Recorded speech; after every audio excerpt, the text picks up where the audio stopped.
उल्वे में सिडको के सेक्टर 8 में एक अवैध ढाबे में देर रात भीषण आग लग गई। आग इतनी तेजी से भड़की कि पूरा ढाबा देखते ही देखते खाक हो गया।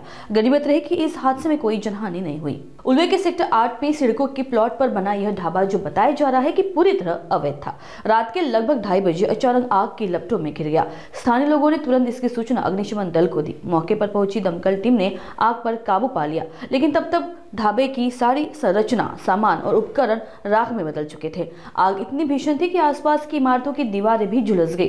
घटना के बाद सिडको प्रशासन ने प्रतिक्रिया देते हुए कहा कि पूरी घटना की विस्तृत जांच की जाएगी और दोषियों पर कार्रवाई तय है। स्थानीय नागरिक अब उम्मीद जता रहे हैं कि इस हादसे के बाद इलाके में मौजूद ऐसे अवैध ढांचों पर कड़ी कार्रवाई की जाएगी। सिडकोच्या या सामाजिक सेवे संस्थेचा प्लॉट आहे। ही जागा सिडकोची आहे।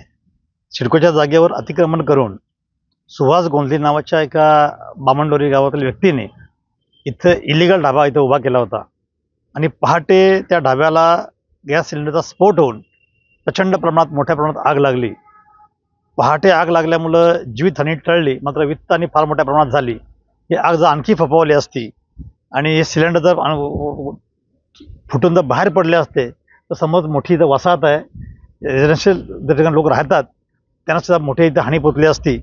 परिणामी मला हे सांगायचं आहे ह्या निमित्तानं की अद्यापन पोलिसांनी कुठल्याच प्रकारची कार्यवाही यांच्यावर केलेली नाही आहे। खरं पाहता सुहास गोंधलीवर इलिगल ढाबा चालवण्याबद्दल, इलिगल सिलेंडर गॅस आणल्याबद्दल, MSCBचे कनेक्शन घेतल्याबद्दल पोलीस स्टेशनला गुन्हे दाखल व्हायला पाहिजे आणि याची सुद्धा जाण दक्षता अधिकारी सिडको आणि अतिक्रमण पथकाने घेतली असती तर हा अनर्थ टळला असता असं मला वाटतं।